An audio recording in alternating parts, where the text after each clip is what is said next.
할렐루야. 앞뒤 전후로 한번 보시면서 인사 한번 나누겠습니다. 좀 전에 하셨지만 하나님의 은혜로 충만한 하루 되기 바랍니다. 한번 인사합니다. 사랑하겠습니다. 반갑습니다. 네, 할렐루야. 오늘 황철재 신미경 집사님 두 분은 중간에 연락이 오셨는데 교회를 찾다가 오늘 처음으로 나오게 되셨습니다. 두 분 잠깐 일어나시면 우리 크게 한번 박수로 환영해 주시기 바랍니다. 네. 시티에 사시는데 걸어오셨다 그러셨죠? 네. 아주 운동도 되고 참 좋은 것 같습니다. 자, 오늘 우리가 함께 나눌 말씀은 제목이 뭘까요? 제가 이제 어릴 때 누가 나는 누구인가 그래가지고 뭐 저런 쓸데없는 소리를 하고 있나 그랬었어요. 근데 그게 지금도 별로 이렇게 와닿지는 않아요. 나는 누구인가를 왜 물어봐? 궁금한 건 누가 궁금해요? 너는 누구인가가 궁금하잖아요. 그래서 너는 누구인가는 좀 했는데 나는 누구인가가 그렇게 철학적으로 와닿지를 않았었습니다. 그래서 오늘 여러분들도 마찬가지로 뭐 목사님 뭐 말씀을 하시려나 그렇게 생각하시겠는데, 그런데 말씀을 준비하면서 참 큰 은혜를 저도 받게 됐습니다. 너무 감사드리고 여러분 오늘 말씀을 통해서 저와 제가 받았던 그런 은혜가 여러분 배로 임하게 되길 간절히 바랍니다.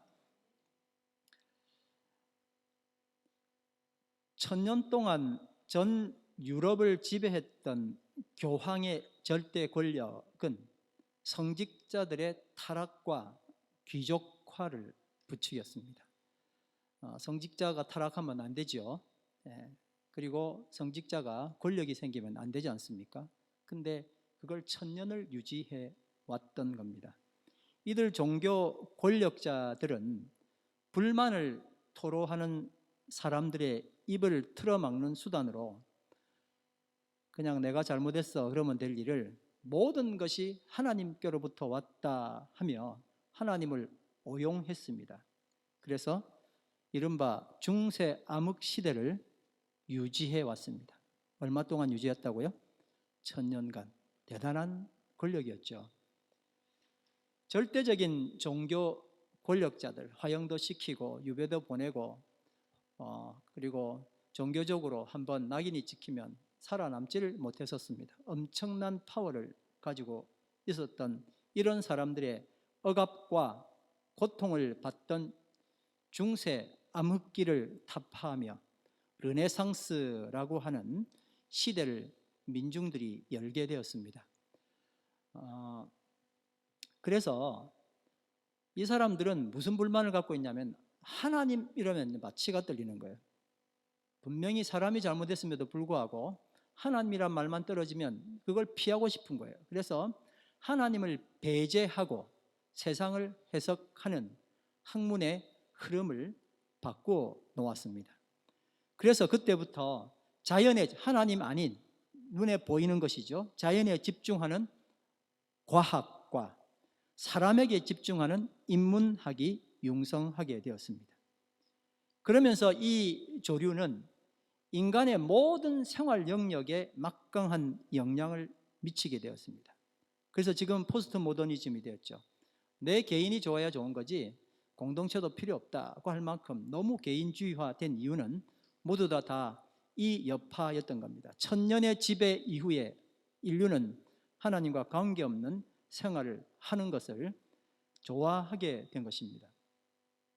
그래서 그림도 보면 옛날에는 왕이나 신의 그림이 전부 다였었는데 근대로 오면서 무슨 그림들이 그려지기 시작했을까요? 사람한테. 그래서 밀레의 전역종 같은 것은 사람에게 집중이 된 거예요. 사람들은 너무 놀랐어요. 어떻게 신이나 하나님이 아닌 사람, 일반적인 사람이 그림의 주인공이 될 수 있어. 너무나 놀라운 일이었었습니다. 그러면서 사람들의 관심은 자연스럽게 사람에게 쏠리기 시작했고 질문이 가기 시작했던 겁니다. 그게 뭘까요? 나는 누구인가 였습니다. 해가 슬슬 저물어져 가는데 한 청년이 공원 벤치에 멍하니 앉아 있었습니다. 청소 관리하는 사람이 넋을 잃고 힘없이 앉아 있는 청년이 저거 큰일 났네.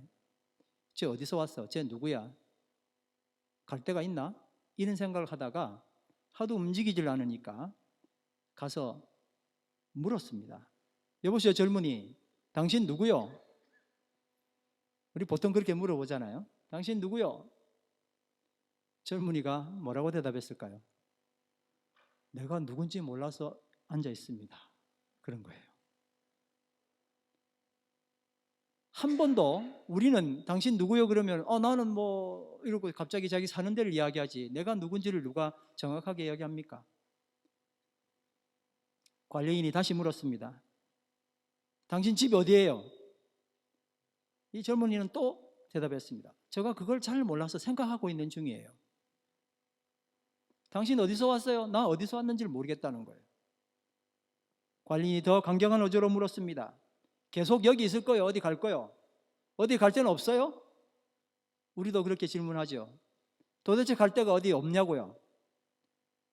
젊은이가 이렇게 대답했습니다. 그걸 알았으면 벌써 여기서 떠나지 않았겠습니까? 이 사람이 바로 그 유명한 청년 데카르트였습니다. 데카르트 처음 들어보신 분 계십니까?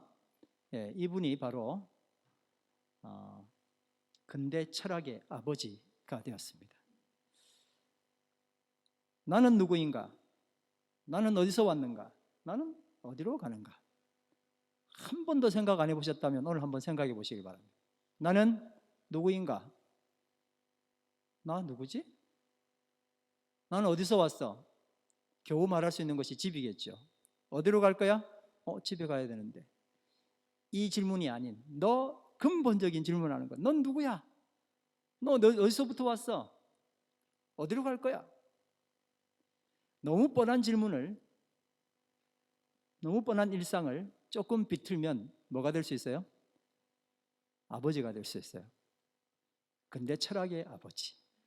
자, 뉴턴은 사과가 뚝 떨어지는데 이상한 질문을 했죠. 사과가 왜 떨어지지? 바보 같은 소리 그만해. 사과는 떨어지는 거야. 근데 왜 떨어지는 거야? 이 질문을 심각하게 해서는 뭐가 된 거예요?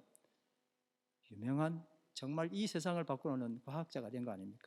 일상을 조금 비틀어 놓으면 질문이 엄청나게 바뀌는 겁니다. 여러분, 뻔한 질문에다가, 너무 뻔한 질문에다가 조금 어색하게 생각하고 질문을 한번 바꿔보시기 바랍니다. 그럼 뭐가 될 수 있다고요? 아버지가 될 수 있습니다. 근대 철학의 아버지. 자, 그럼 과연 나는 누구일까요? 나를 어떻게 증명할 수 있을까요? 이런 고민 진지하게 해보신 분 있습니까? 다시 질문합니다. 나는 누구일까요? 여러분, 나는 누굽니까? 어제의 내가 나일까요? 오늘의 내가 나일까요? 미래의 어느 때의 내가 나일까요? 어떤 사람은 과거에 영광스러운 일이 있었다면 그 얘기를 자꾸 들먹일 겁니다. 내가 이런 사람이었어. 지금 막 공부하는 사람들은 앞으로 될 것을 예상해서 나는 이런 사람이 될 거야. 지금 현재 엄청 잘 나가는 사람은 나는 이런 사람이야 라고 이야기하고 싶겠죠. 뭐를 버리고 싶을까요? 흑 역사는 다 지우고 그저 잘 나가는 역사만 만들고 싶어요. 어떤 게 진짜 납니까? 어떤 게 진짜 나이기를 원합니까? 두 번째, 나는 내 겉모습이 나일까요? 안 그러면 내 생각하는 게 나일까요? 그렇지 않으면 내가 행동하는 것이 나일까요?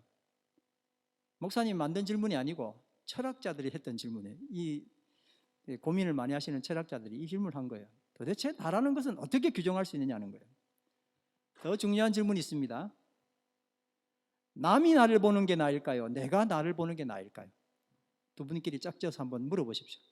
남이 나 보는 게 나야? 내가 나를 보는 게 나야? 한번 물어보십시오. 누가 납니까? 네, 둘 다 나다? 네. 수없이 여러분 고민해도 밤새워도 백날 이 질문을 해도 스스로 던진 반문에 답 없는 반복만 계속 할 뿐입니다. 데카르트는 그래서 아주 유명한 말을 했습니다. 혹시 아실지 모르겠는데 나는 생각한다, 고로 존재한다. 내가 나를 증명할 수 있는 건 잘 모르겠어요. 전인지 훈지도 모르겠는데 하여튼 나는 뭐 하고 있다고요? 생각하고 있구나. 그래서 내가 존재하는 건 내가 증명할 수 있어라고 이야기했습니다. 팡세라고 하는 사람이 있죠. 파스칼이라는 사람이 있죠. 이 사람이 팡세라는 책을 썼는데 이 사람은 무슨 이야기를 했죠? 인간은 생각하는 갈대다. 다 오늘 처음 듣는 분들이 되게 많은 것 같은데 많이 들어봤잖아요. 인간은 뭐라고요? 생각하는 갈대다. 왜 이런 이야기 했을까요? 인간은 너무 연약해. 그런데 딱 하나 중요한 것은 이 사람은 생각하는 거야. 그렇게 이야기했어요. 몰라도 됩니다. 자, 중요한 게 이제 남았어요. 요즘 유명한 말이 있습니다. 요즘 유명한 말은 뭐냐면 검색되지 않으면 존재하지 않는다. 뭐라고요? 검색되지 않으면 존재하지 않는다. 오늘도 자기 이름을 구글이나 혹은 네이버에 쳐보신 분 있습니까? 이번 전주 동안 임형지, 내 이름 없네. 자기 이름이 검색되면 나는 존재하고 검색되지 않으면 존재하지 않는 거예요. 이게 요즘 세상에 자기를 찾아내는 원리입니다. 누가 무슨 이야기를 해도 검색되지 않으면 나는 존재하지 않는 겁니다. 그래서 뭐가 유행하는 거예요? SNS가 지금 대세입니다. 내가 검색되고 내 일상이 검색되고 내가 올린 영상이 공유되고 구독과 뭐가 많아야 돼요? 좋아요가 많아야 나는 뭐가 될 수 있는 사람이에요? 더 굳건하게 내 존재가 확실해지게 되는 겁니다. 이게 요즘 세상이에요.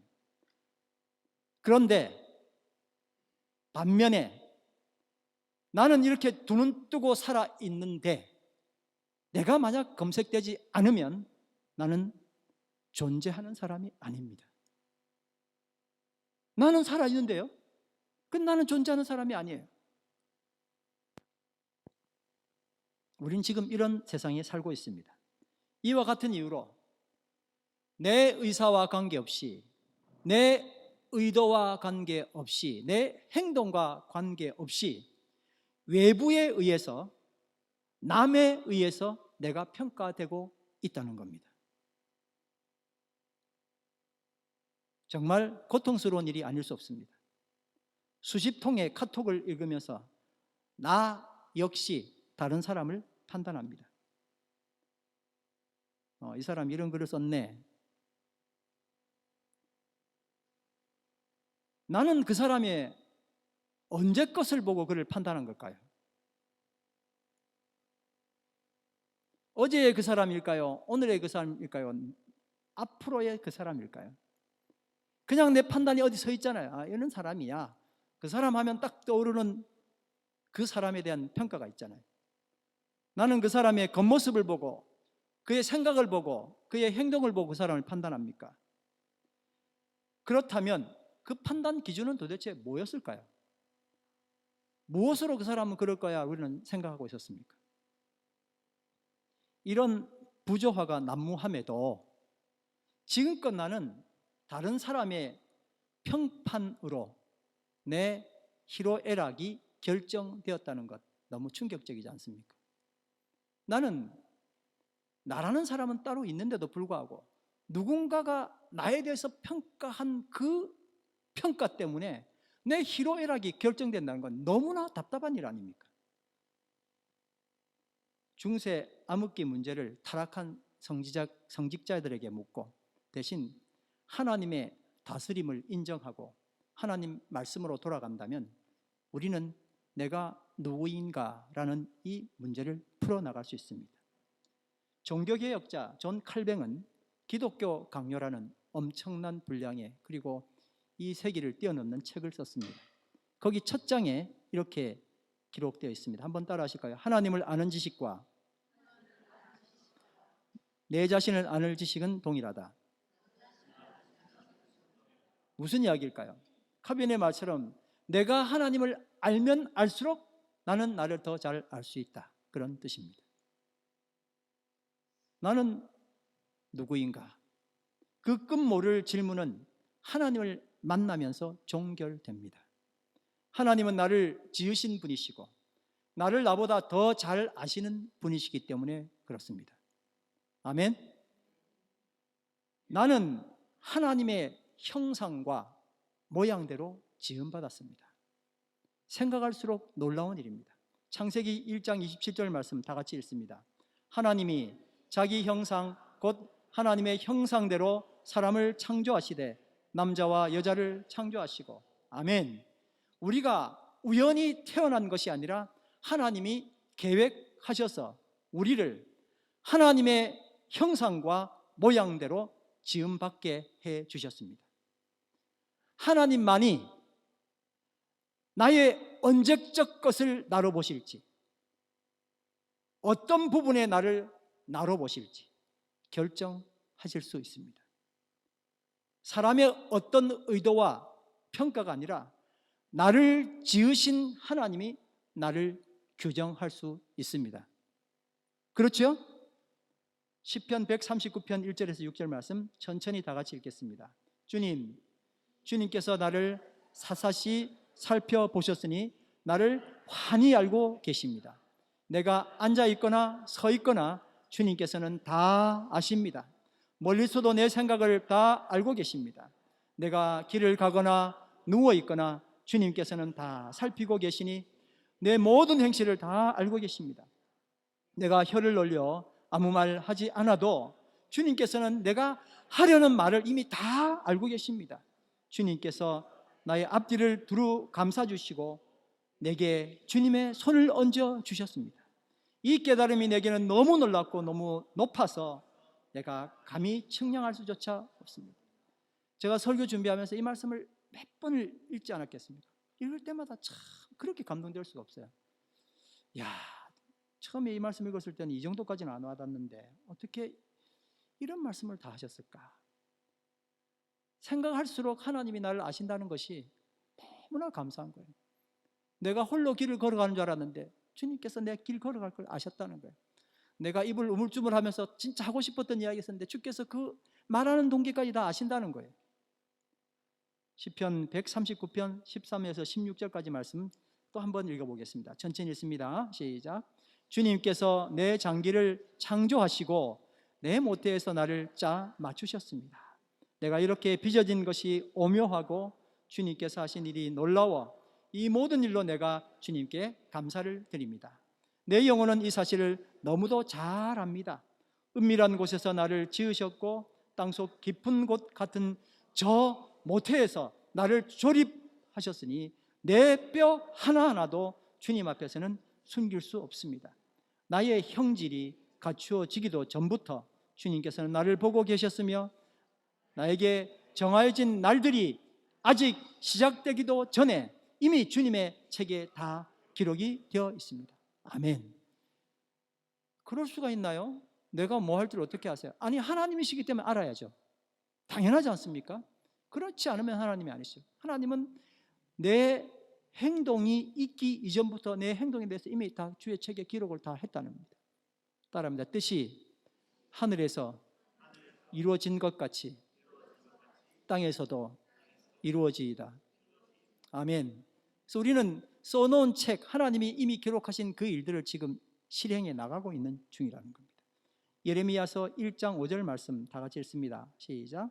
내가 너를 모태에서 생기기 하기 전에 너를 알았고 내가 태어나기 전에 너를 구별하여 거룩하게 구별했으며 너를 여러 민족들을 위한 예언자로 정했다. 신약 성경 에베소서 1장 4절 5절 말씀입니다. 하나님은 세상이 창조되기 전에 그리스도 안에서 우리를 선택하셔서 사랑 가운데 그 앞에 거룩하고 흠이 없게 하셨습니다. 하나님은 그분의 기뻐하시는 뜻을 따라 우리를 예정하셔서 예수 그리스도로 말미암아 하나님의 양자가 되게 하셨습니다. 언제라고요? 창조되기 전이에요, 후에요? 창조되기 전이래요. 그래야 말이 맞아요. 네. 창조된 다음에 내가 태어났더니 저 어떻게 해야 되지? 이렇게 당황스럽게 한 게 아니고 창조되기 전, 땅이 생기기도 전에 하나님이 나에 대해서 계획하셨다는 거예요. 참 놀랍지 않습니까? 그래서 내가 누구냐고 물어보면 나는 하나님께로 돌아갈 수밖에 없는 겁니다. 그런데 여러분, 나는 하나님의 시각이 아니라 사람들이 나를 보는 시각, 내가 그려둔 꽤 괜찮은 시각으로 누군가가 나를 보는 것을 더 좋아합니다. 그렇죠? 그래서 나의 약점은 감추고 강점은 포장하고 나를 가짜로 만들어 놓습니다. 또 그게 너무 익숙하죠. 그런데 누군가가 날 보고 내 약점 바로, 사실 옆 사람이 내 약점 너무 잘 보거든요. 내 약점은 잘 안 보이는데 옆 사람은 금방 보잖아요. 그래서 그걸 그냥 이쁘게 안 해주고 막 들춰내면서 너 그따로 하지 마.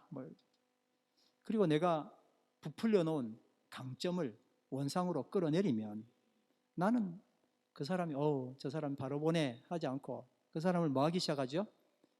미워하기 시작하고, 그래서 힘들어지지 않습니까? 왜 이럴까요? 이건 하나님을 무시하고 사람들에게 인정받으는 죄된 욕망 때문에 그렇습니다. 하나님 나 이쁘다 그러면 만사 끝나야 되는데 그건 별로 중요하지 않아요. 여러분 집에서 엄마 아빠가 아이고 우리 딸 이쁘네 우리 아들 이쁘네 그래도 걔는 뭐 당연히 이쁘다 그러지, 엄마니까 그렇지 아빠니까 그렇지 그러면서 누구에게 인정받기를 원해요? 현지 옆 사람이, 내 친구가, 남자친구가 뭐 이뻐 이래야 그걸 좋아하잖아요. 뭐 죄다 그런 이야기는 아니에요. 예를 들면 그렇다는 겁니다. 왜 하나님이 날 인정하는 것을 인정하지 않고 사람들이 말하는 것을 인정받기를 좋아할까요? 내가 숨길 게 있고 너무 죄된 욕망 때문에 그렇습니다. 이 욕망이 지속적으로 나를 고통으로 몰아가는 겁니다. 더군다나 내가 포장한 나를, 내 모습으로 포장된 내 모습을 사람들이 봐주기를 원하기 때문에 끝도 없이 외면을 부풀리기에 여념없고 피곤한 삶은 가중될 뿐입니다. 한번 따라하겠습니다. 우리는 크리스찬이다. 그런데 아직도 여전히 크리스찬임에도 불구하고 존재감에 기대어 자신을 규정합니다. 사람들이 나를 평가하는 그 소리 때문에 간밤에 뒤척이며 잠 못 이룬 적이 얼마나 많았습니까? 여기에다 우리는 내가 아닌 남이 궁금합니다. 남이 나를 어떻게 생각하는지가 더 궁금합니다. 어느 날 여호와께서 꺼지지 않는 불꽃으로 모세에게 나타나셨습니다. 전 세계를 호령하던 이집트의 왕자였던 모세였습니다. 말 한마디로 세상을 쥐락펴락할 수 있고 자기가 앉아있는 자리에서 사람들을 지시하면 사람들은 움직일 수밖에 없어 모세의 눈에는 사람들이 다 눈 아래로 보였습니다. 그렇게 40년을 살다가 그렇게 하면 되는 줄 알고 의를 발휘해서 사람 하나를 쳐 죽이게 되었습니다. 그리고 졸지에 살인자가 되어 도망할 수밖에 없었습니다. 양을 치며 또 다른 40년 연명, 생명 연명하며 살던 그였습니다. 제가 생각할 때는 처음에 양을 치다가 양이 말을 안 듣잖아요. 이랬을 것 같아요. 너 내가 누군 줄 알아? 나는 이집트 왕자야. 한 1년 했을까요? 뭐 왕자기나 말기나 양들이 말을 안 듣잖아요. 한 10년쯤 내가 누군 줄 알아 그랬다가 뭐가 됐을 것 같아요? 양들은 내 말을 안 듣는구나. 그러고 이제 포기하는 거예요. 처음엔 내가 왕자야 왕자야 그러다가 이제는 내가 아무것도 아니구나. 기껏 돌아다니면서 양똥이나 치고 양에게 묻어있던 털 깎아내는 참 더러운 목자구나. 이걸 깨닫는데 40년 걸린 거예요. 그런 모세를 하나님이 여호와께서 찾아오신 겁니다. 출애굽기 3장 10절 말씀 다 같이 읽습니다. 이제 나는 너를 바로에게 보내어 나의 백성 이스라엘 자손을 이집트에서 이끌어내게 하겠다. 그 전에 만났다든지 늘 이런 이야기를 하시다가 이렇게 아이고 때가 됐군요가 아니고 산으로 갔는데 느닷없이 하신 이야기예요. 내가 너를 바로에게 보내요. 꼭 바로는 아니더라도 나에게 한번 말해 보시면 하나님께서 날 보시고 어느 날 갑자기 느닷없이 내가 너를 바로에게 보내겠다는 거예요. 이스라엘 자손을 이집트에서 끌어내게 하겠다고 정말 느닷없이 이야기하셨습니다. 자, 여러분 질문합니다. 지금 이 모세는 이집트 왕자입니까? 더러운 양치기입니까?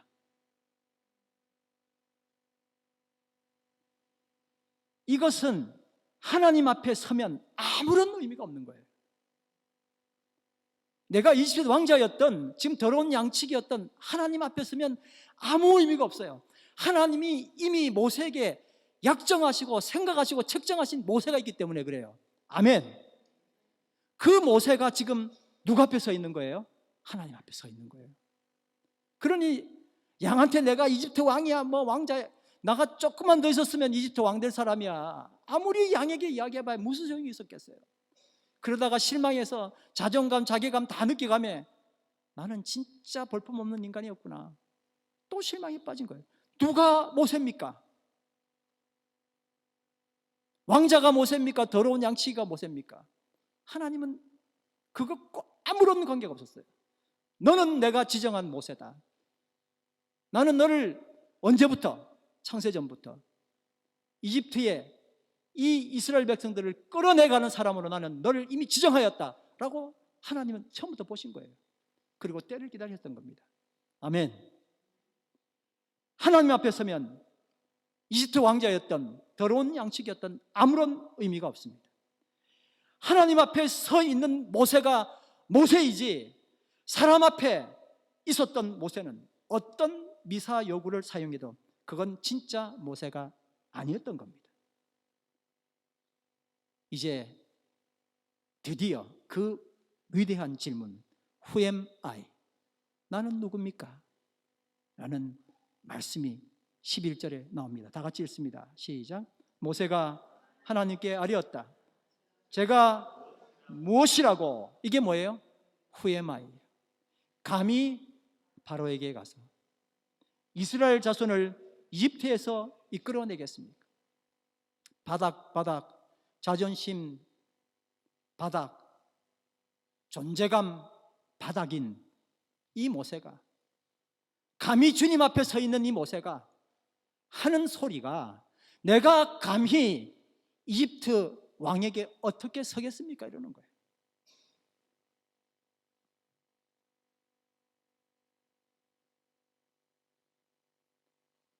지금 이 상황에서 모세에게 너는 누구이냐라고 물어보면 모세는 사람에게서 받은 상처로, 그리고 자신에게서 받은 상처로 40년을 살아온 더러운 양치기라고 대답했을 겁니다.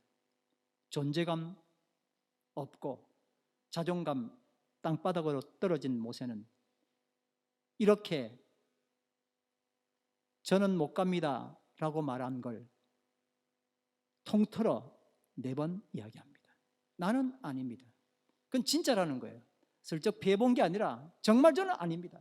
4장 1절에 자존감, 존재감뿐만 아니라 이미 바닥난 자신감을, 10절에는 자신이 언변이 없음을 핑계로 또 거절합니다. 4장 13절 말씀 다 같이 했습니다. 주님 죄송합니다. 제발 보낼 만한 사람을 보내시기 바랍니다. 이게 모세 자신의 모습이었습니다. 내가 설정했던 나라고 생각했던 나는 사람들에게 상처받았고 그 나는 없어졌어요. 실망감만 가득 안겨있을 뿐입니다. 나는 도대체 누구야? 근데 어느 날 하나님이 찾아오셔서 너 이스라엘 백성들 구원해 나가야 된다고 이야기하는 거예요. 아닙니다. 저는 아니에요. 누가 만든 나예요? 하나님 만드신 나인데 그동안 누가 나를 만들었어요? 내가 만들었잖아요. 누가 만들었어요? 주변 사람이 나를 만들었잖아요. 그러니까 나는 정말 볼품없는 사람이에요. 갈 수도 없고 자신도 없어요. 말도 못해요. 그렇게 모세가 자기 자신을 정말 최대한 있는 대로 다 비하하면서 자기 마음을 다하여 못 간다고 4번씩, 3번도 많아요. 4번씩이나 거절했습니다. 아무튼 3장 12절입니다. 다 같이 읽습니다. 하나님이 대답하셨다. 시작. 하나님이 대답하셨다. 내가 너와 함께 있겠다. 내가 이 백성을 이집트에서 이끌어낸 다음에 너희가 이 산 위에서 하나님을 예배하게 될 때에 그것이 바로 내가 너를 보냈다는 징표가 될 것이다. 여러분, 정말 우리가 이 자리에서 예배 드리고 주님을 만나니까 뭐 늘 있었던 이야기지만 이건 획기적인 일입니다. 사람에게서 규정된 모세는 진짜 모세가 아닙니다. 이제 모세가 모세 되기 위하여 모세 앞에 하나님이 서신 겁니다. 이제 내가 되기 위하여 하나님이 내 앞에 만나러 서 계신 거예요. 따라 하시겠다. 내가 너와 함께 하겠다. 앞에만 서 있는 게 아니라, 서 계신 게 아니라 나와 함께 하시는 거예요. 우리도 마찬가지입니다. 다른 사람에게서 얻은 존재감, 나에게서 얻은 자존감은 결국 내가 아닙니다. 다만 하나님이 나와 함께 계실 때 비로소 나는 내가 됩니다. 3장 13절 말씀입니다.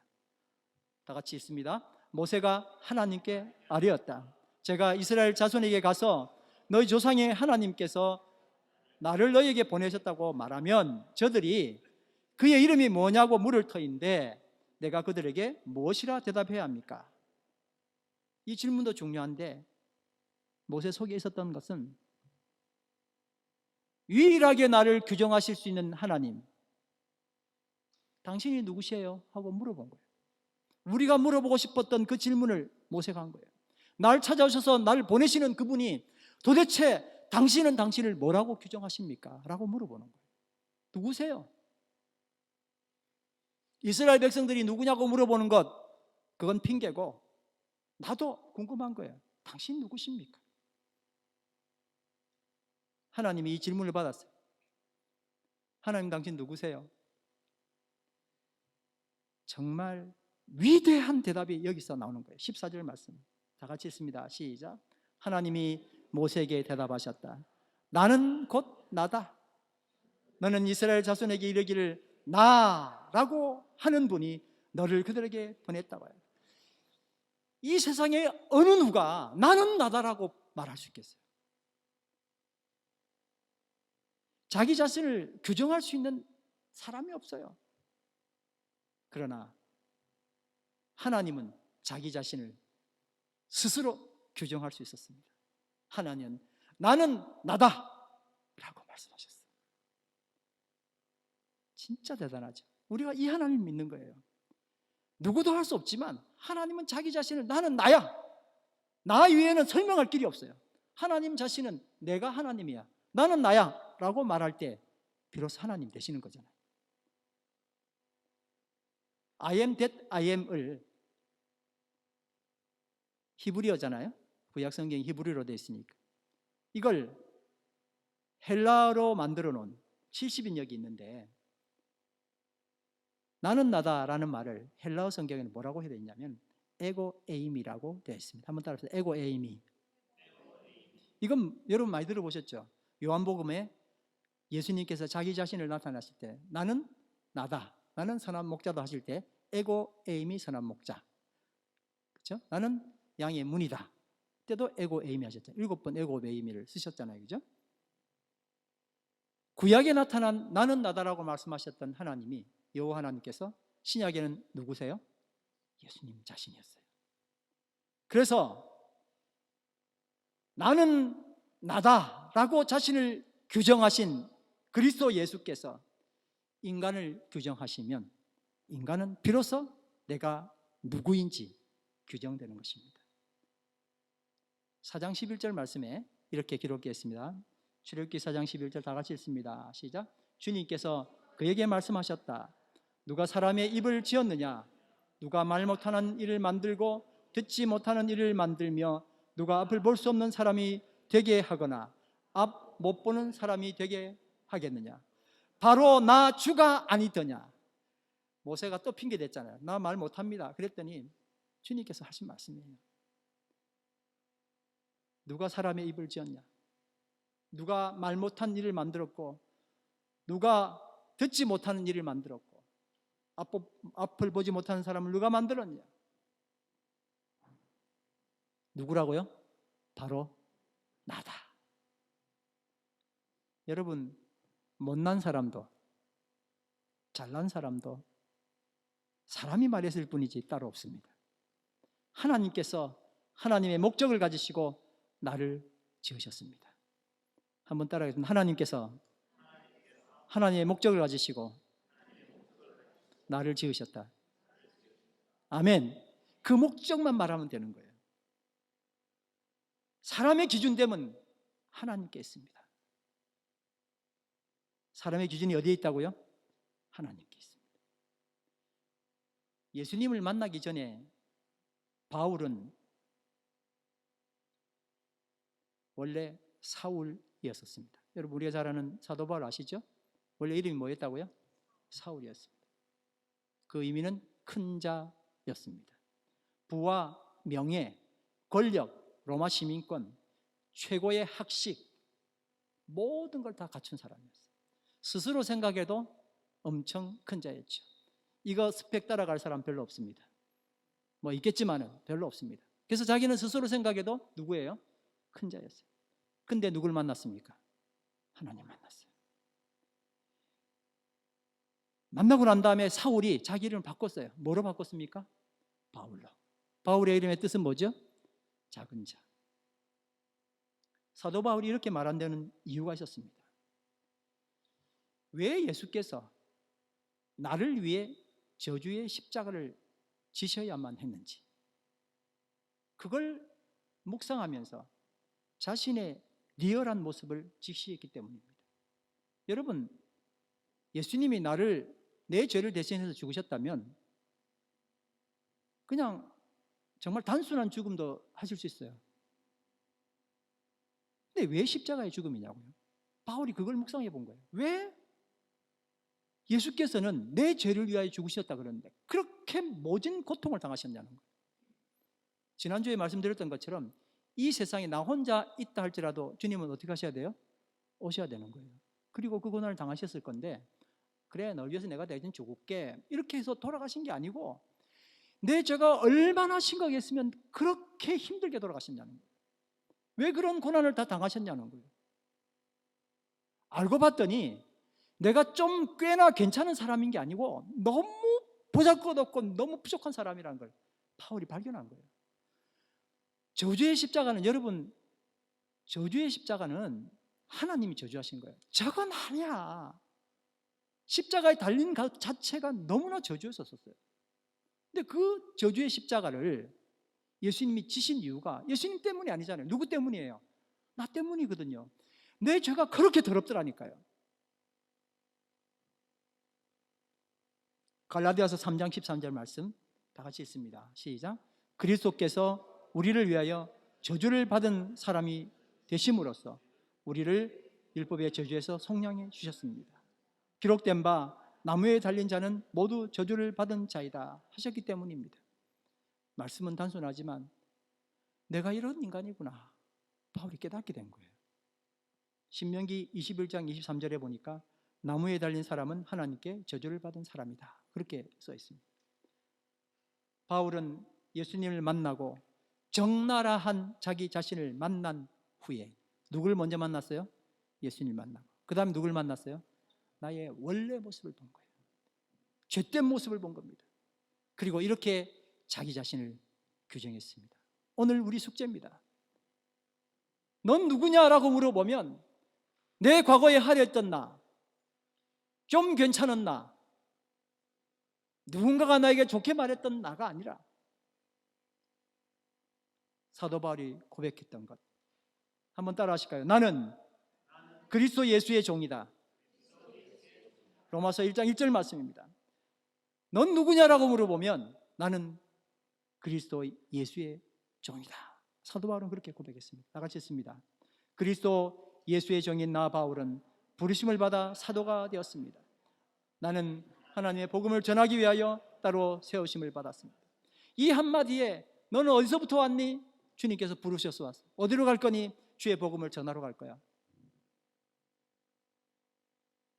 주님을 만났더니 내가 어디서 왔으며 어디로 갈 건지, 나는 누구인지가 명확하게 밝혀진 겁니다. 대철학자 데카르트가 너는 누구냐라고 만약에 신앙의 대선배 바울에게 물었다면 바울의 대답은 나는 그리스도 예수의 종입니다 라고 대답할 겁니다. 얼마나 명확한 대답입니까? 바울은 빌립보서 1장 1절에 이렇게 고백합니다. 다 같이 읽습니다. 시작. 그리스도 예수의 종인 바울과 디모데가 그리스도 예수 안에서 빌립보에 살고 있는 모든 성도들과 감독들과 집사들에게 이 편지를 씁니다. 디도서 1장 1절 말씀입니다. 하나님의 종이요 예수 그리스도의 사도원 나 바울은 하나님의 택하심을 받은 사람들의 믿음을 일깨워주고 경건함에 딸린 지식과 진리를 깨우쳐주기 위해 사도가 되었습니다. 여러분, 이제 내 차례입니다. 한번 자기에게 말해. 이제 내 차례다. 시작. 나는 누굽니까? 누가 말하는 나, 내가 말하는 내가 아니라. 여러분, 이것 때문에 고생 얼마나 많으셨어요? 한번 이야기합시다. 그동안 고생 많았어. 자기에게. 시작. 옆 사람에게. 그동안 고생 많았어. 왜 고생이 많았습니까? 내 생각하는 나, 옆 사람이 생각하는 나 때문에 얼마나 상처를 받았어. 어느 날은 공중에 붕 뛰었다가 어느 날은 땅바닥에 내려 꽂았다가 얼마나 고생 많으셨습니까? 이제 바울처럼 하나님을 만나시길 바랍니다. 진짜 나를 만나시길 간절히 바랍니다. 출애굽기 3장 14절 말씀 다 같이 읽습니다. 시작. 하나님이 모세에게 대답하셨다. 나는 곧 나다. 나는 이스라엘 자손에게 이르기를 나라고 하는 분이 너를 그들에게 보냈다고 하여라. 아멘. 이제 찬송 드리겠습니다. 일어나셔서 찬송할 때 주보혈 날 정결케 하고 주보혈 날 자유케 하니 주 앞에 나 예배하는 이 시간 나의 모든 것을 드리네. 찬양합니다.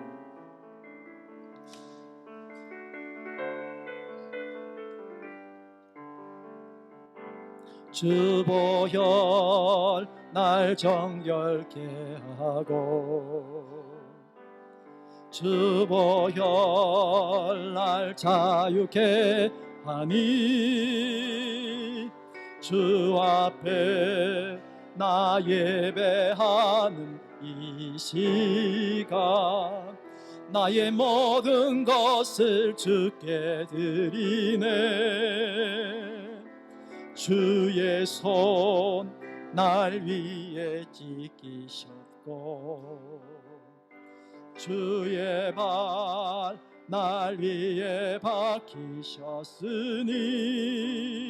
이제는 내가 사는 것이 아니요 오직 주를 위해 사는 것이라. 주의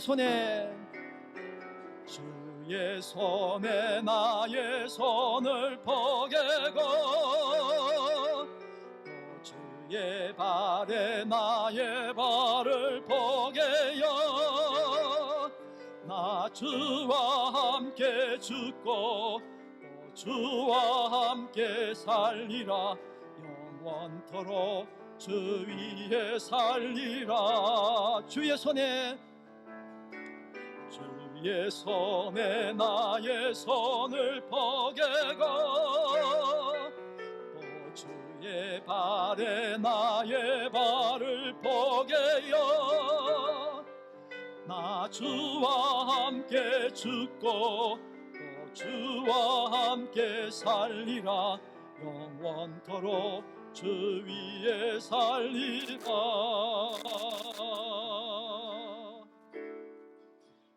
위에 살리라. 오늘 말씀을 생각하시면서 진정한 나를 찾길 바랍니다. 하나님 만나주시옵소서. 주님 내 앞에 계심으로 인하여 내가 나임을 고백합니다. 오늘 말씀 생각하시며 다 같이 기도드리겠습니다. 사랑의 아버지 하나님, 이 시간에 주님을 만나길 원합니다. 주께서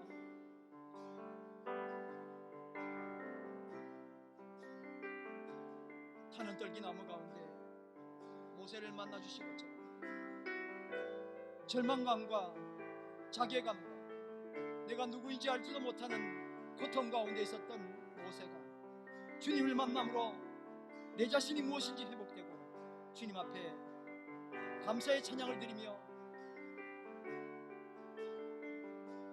사울이었던 바울이 나는 주님의 종입니다라고 고백했던 것처럼 주님 앞에 내 자신을 전적으로 고백하여 주께서 원하시는 그 귀한 사명에 한 걸음 더 나아가게 되기를 원합니다. 과거에 내가 내 자신을 만들었던 내가 아니라 주님께서 나에게 말씀하셨던 그 나로 살아갈 수 있도록 축복하여 주시옵소서.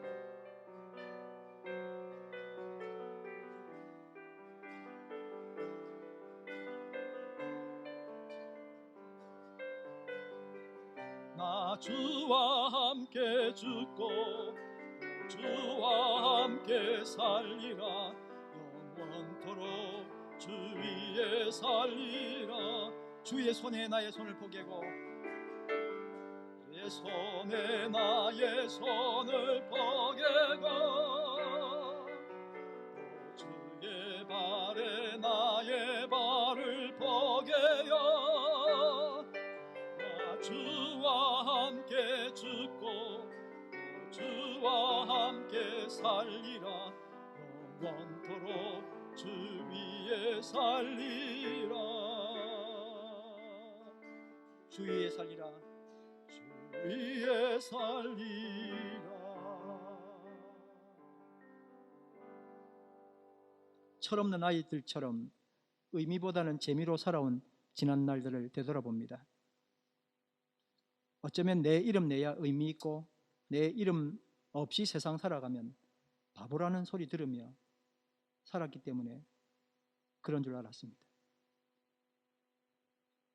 의미 있는 삶이란 내가 더욱 내가 되는 삶이며 그것은 하나님 앞에 서야 하는 삶이며 하나님과 함께 사는 삶이었습니다. 어린아이들처럼 의미보다는 재미로 살아온 하나님 없이 살아온 지난 날들을 되돌아봅니다. 하나님 없이 하나님 무시하며 보낸 삶이 사실 가장 나를 무시한 삶이었습니다. 그러니 이제부터 재미있는 삶, 그러나 늘 허무하고 기억에 남지 않는 무의미한 삶, 이런 삶에서 벗어나서 매 순간 새롭고 생명력 넘치는 의미의 삶을 살기를 원합니다. 하나님을 사랑하며 그분의 뜻을 따르는 것이 천국, 하나님 나라인지 모르고 내 마음대로 내가 지배하는 세상, 재미있는 세상의 유혹이 지옥인지 모르고 살았던 우리를 용서해 주시길 바랍니다. 기도드립니다. 하나님, 우리를 불쌍히 여겨 주시옵소서. 지금 이곳에 임한 하나님 나라에서 하나님 나라의 성장과 확장을 위하여 기꺼이 즐겨 손에 십자가를 지고 주님과 함께 주의 손과 주의 발을 마주치며 그렇게 살아가는 존귀한 사람, 어떤 이기적 의도가 없는 선을 행하는 그런 영광스럽고 존귀한 사람의 삶을 살기를 소원합니다. 재미의 길이 아니라 의미의 길을 걷기를 원합니다. 우리를 불쌍히 여기시고 우리를 주의 길로 인도하여 주시옵소서. 예수님 이름으로 기도드립니다.